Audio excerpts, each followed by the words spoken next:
Okay, तो ये देखिए आप यहाँ पर RCG Y1 Y2 Y3 W1 W2 W3 W4 यानी कि RC24 G ब्लोअर के लिए, Y1 2 3 4 4 compressor, W1 W2 W3 W4 4 compressor के लिए। तो ये थर्मोस्टेट का टर्मिनल है, यानी थर्मोस्टेट का वायर आप यहाँ पर ला के आप कनेक्ट करेंगे यहाँ पर इस जगह पे। ओके, यहाँ पर नंबर देख लीजिए 15 17 G Y1 Y2 Y3 Y4 W1 W2 W3 W4। ये पूरा वायर लेके आपको यहाँ पर इंस्टॉल करना है फर्स्ट PCB में। तो आपको सबसे पहले अब यहाँ पर देखिए R था, R यहाँ 15 नंबर है, देखिए R आपका 15 नंबर है, R थर्मोस्टेट का जो टर्मिनल है। तो जिसमें लिखा रहता है थर्मोस्टेट टर्मिनल में LVTB low voltage terminal block, ये वायर उठा के आप सीधा यहाँ पर लगाइए PCB में फर्स्ट DI1 में 15 नंबर। ओके, ये आपका DI1 वहाँ लग गया। बाद में ये आपको 24 वोल्ट यहाँ चाहिए। इस PCB का जो ये पॉइंट है यहाँ पर देखिए वहाँ लिखा है G अगो, G में 17 और 15 नंबर डायरेक्ट ट्रांसफार्मर से देखिए यहाँ 15 है और 17 है, वो डायरेक्ट आपको यहाँ 24 देना होगा, यहाँ 24 देना होगा। ओके, ये आपका कनेक्ट हो गया। अब यहाँ से आपका जो सबसे पहले हम लोग इसमें जाएंगे, G में जाएंगे, G में जाएंगे, ये G है देखिए, यानी कि ये देखिए ये जो है आपका G वायर, ये उठा के आपको यहाँ लगाना PCB में। कहाँ पर लगेगा, वहाँ लिखा भी है एकदम ईजिली, एकदम साफ लिखा हुआ है DI10 में। तो DI10 में ब्लोअर का वायर यहाँ लगा दीजिए। ये इनपुट है, यानी ये इनपुट है, हाँ आउटपुट उधर है ऊपर, ये इनपुट है। इनपुट में आप यहाँ पर G इसका वायर लगा दीजिए। अब हम लोग जाएंगे इस G के बगल में हमारा क्या है, तो अभी आपका G2 लग गया है। अब यहाँ पर आपका W1 W2 है, ठीक है, इस पर बात कर लेंगे, एक साथ वायर है ना इसलिए बात कर ले रहे हैं। तो W1 हीटर है, W2 हीटर है, ये देखिए यहाँ पर है W1 W2। ओके, सीधा आप ला के यहाँ पर DI8 और DI9 में लगा दीजिए। अब एक मिनट ध्यान रखिए यहाँ पर इजीली, यहाँ W3 W4 है, तो ये उठा के कहाँ रखना है, PCB2 पे है। देखिए PCB2 पे सेम नंबर वही होगा, नंबर चेंज होगा क्योंकि PCB वो पूरा प्रोग्रामिंग सेम है ना, नंबर वही DI8 DI9। तो 3 का DI8 और DI9 यानी स्टेज 1 स्टेज 2 हो गया इस PCB के हिसाब से। तो 4 हीटर है ना, तो एक PCB में दो कंप्रेसर 2 हीटर है, तो हीटर 1 DI8 और हीटर 2 DI9।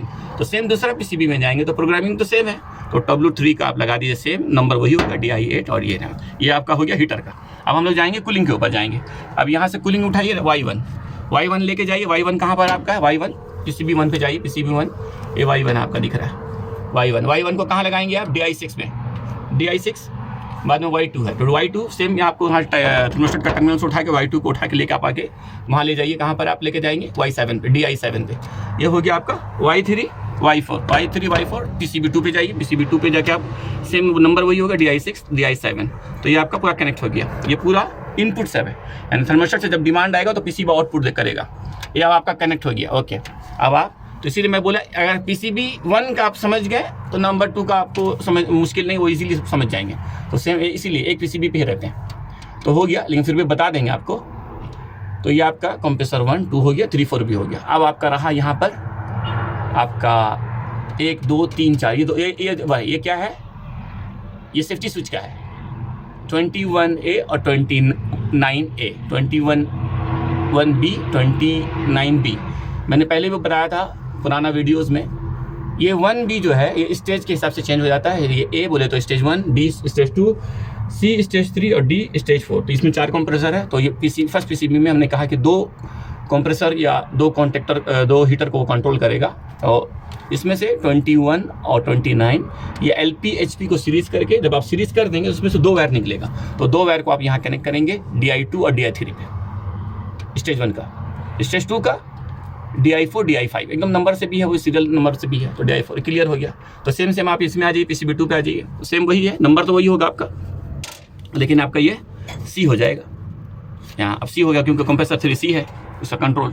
तो इसमें सेम DI2 DI3, कंप्रेसर 4 का DI5 और DI4, ये हो गया आपका। अब ऊपर जाइए।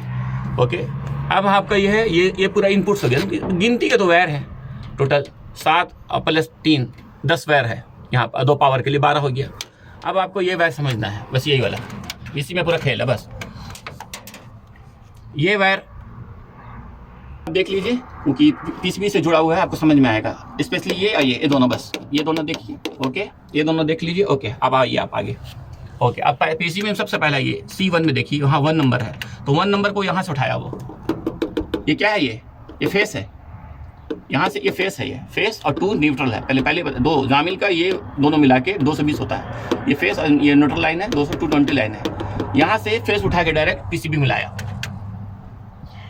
हाँ, तो जब भी आप इसमें वोल्टेज चेक करेंगे दोनों में तो 220 दिखाएगा आपको। ये दोनों में 1 और 2 में चेक करेंगे तो 220 दिखाएगा। ये पूरा 1B से लेके 1A से लेके ये पूरा फेस है, पूरा फेस है। हाँ, ये पूरा से चेक करेंगे आपको यहाँ 220 दिखाएगा। ये पूरा उठा के आप यहाँ पर आके यहाँ पर एक लाइन है, यानी फेस ए लिया। और ये 3A है। 3A कहाँ के लिए है? कंप्रेसर कॉन्टेक्टर 1 के लिए है। कंप्रेसर कॉन्टेक्टर 1 कॉइल में जाएगा, आपको कॉइल में लेके जाते हैं। ओके, A1 है लिखा हुआ ना, CC1 compressor contactor 1 3A। Okay, आप 3B में जाइए, वहाँ पर 3B भी होगी। 3B में क्या लिखा हुआ है? तो 3B का वायर, हाँ यहाँ देखिए कुछ थोड़ा सा ये होगा। कंप्रेसर 1 का वायर 3A वो है नंबर 1, लेकिन यहाँ नंबर 5 है। नंबर 5 से वो वायर उठा के कंप्रेसर कॉन्टेक्टर 2 में डाल दीजिए। वो यहाँ पर आपको देखिए, क्या देखिए 3B 3A लग गया कंप्रेसर 1 में, 3B लग गया कंप्रेसर 2 में, और वो यहाँ से लगेगा यहाँ पर कहाँ पर? नंबर 5 पे। ओके, ये हो गया आपका। अब आपका रहा क्या है? Solenoid valve.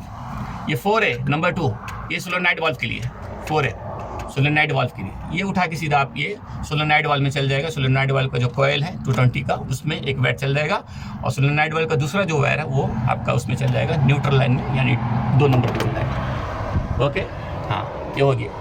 अब रहा सोलेनॉइड वाल्व का तीसरा स्टेज 2 का वायर चाहिए। स्टेज 2 का वायर यहाँ देखिए N06 पे, N06 पे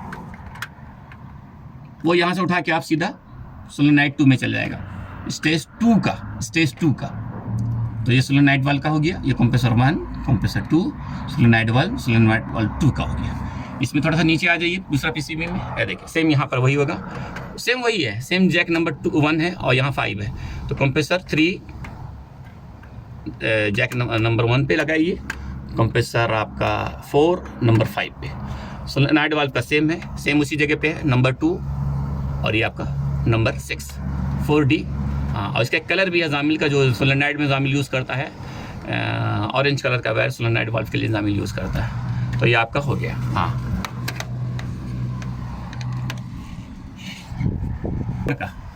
ब्लोअर का देखिए, ब्लोअर का 14 नंबर है। ब्लोअर का 14 नंबर को सीधा ला के कॉन्टेक्टर में जाके डाल दीजिए। ब्लोअर का डायरेक्ट कॉन्टेक्टर कॉइल में 14 नंबर, तो ये आपका 14 हो गया कॉन्टेक्टर कॉइल में। ओके, अब आपका इसमें से बच रहा क्या है? क्या बच रहा है इसमें से आप देखिए। ओके, अब आपसे बच रहा है 41A 41B, यहाँ पर 41A 41B 41A 41B आपका जो ये है, ये लॉकआउट के लिए है। यानी जब कंप्रेसर ट्रिप कर दिया तो इसमें आपको वोल्टेज दिखाएगा न्यूट्रल से, इसमें आपको 220 दिखाएगा। तो किसी को सिग्नल चाहिए, किसी को BMS के लिए सिग्नल चाहिए, पीसीबी ट्रिप कर गया है तो बहुत सारा साइट पे लेते हैं, तो इसके लिए कंपनी ऑप्शन रखा है। अगर किसी को इस्तेमाल करना है तो जब ये ट्रिप कर जाएगा किसी वजह से, LP HP किसी वजह से भी, तो यहाँ पर आप जब न्यूट्रल से चेक करेंगे तो 220 दिखाएगा, जब ट्रिप नहीं करेगा तो नहीं दिखाएगा। तो ये उसके लिए 41A 41B ये स्टेज। तो ये आपका 41A कहाँ पर है? नंबर 3, और ये आपका नंबर 7। स्टेज 2 के लिए नंबर 7, स्टेज 1 के लिए नंबर 1। ये आपका हो गया है वो यहाँ पर। ये हीटर के लिए 29 और 30। ये हीटर कॉन्टेक्टर नंबर 11 आप यहाँ से लिखा हुआ है हीटर, ये 29 को हीटर कॉन्टेक्टर 1 में लगा दीजिए, और 30 को हीटर कॉन्टेक्टर 2 में लगा दीजिए। 4 है तो यहाँ से देखिए वही सेम 29, यहाँ पर नंबर से A और B, इसमें क्योंकि यहाँ A भी नहीं रखा है, सिर्फ वो नंबर है, इसलिए यहाँ पर आप कंफ्यूज नहीं हो। तो हीटर 1 में नंबर नहीं है, 2 में नंबर नहीं है, तो आप 3 में 29A किया और 30 में 4 में 30A किया। तो ये आपका चारों वायर हीटर कॉन्टेक्टर के कॉइल में लग गया। ये आपका एक तरफ बताया था पहले भी, फिर दोबारा। ये तो सब पीसीबी से आ रहा है, पीसीबी से 3A 3B 3C 3D 14 जितने भी वायर, हर कॉन्टेक्टर में जब कॉइल को 2 पॉइंट होते हैं ना, दो पावर चाहिए, तो आपका ये वायर पीसीबी से आ रहा है तो डायरेक्ट न्यूट्रल लाइन चाहिए। तो ये न्यूट्रल लाइन है 2 नंबर, मैंने पहले बताया था आपको वहाँ पर भी। तो 2 नंबर सब में लगा हुआ है, 2 नंबर इसमें, 2 नंबर यहाँ देखिए, 2 नंबर यहाँ देखिए, 2 नंबर है। तो ये न्यूट्रल है, और ये पीसीबी से जब आएगा तो इससे पता क्या चल रहा है? इससे पता ये चल रहा है जब ये न्यूट्रल है और ये 3 ये पीसीबी से आ रहा है। तो पीसीबी से जो वोल्टेज आएगा वो फेस आएगा आपको, फेस। तो दोनों में आपको 220 बताएगा। हाँ, दोनों में आपको 20 बताएगा, क्योंकि पीसीबी से जो आउटपुट हो रहा है वो फेस है, 220 है। तो न्यूट्रल और फेस मिलके जब आपको 220 होगा, तो ये चेक करने के लिए आप यहाँ पर जब वो कॉन्टेक्टर एनर्जाइज होगा तो आपको यहाँ पर 220 दिखाएगा। तो ये तो 2 नंबर सब जितने भी कॉन्टेक्टर में आप 2 नंबर लगा दीजिए पहले कॉन्टेक्टर का वोल्टेज चेक करने के बाद कि 220 का कॉन्टेक्टर है या 200 या 24 वोल्ट है, तो पहले कंफर्म। लेकिन जामिल सब एसी में 220 वोल्टेज का कॉन्टेक्टर यूज़ करता है, दूसरा नहीं करता है। तो यही एक छोटा सा सिंपल में बताएं, इसको बाद में एक बड़ा वीडियो बनाएंगे।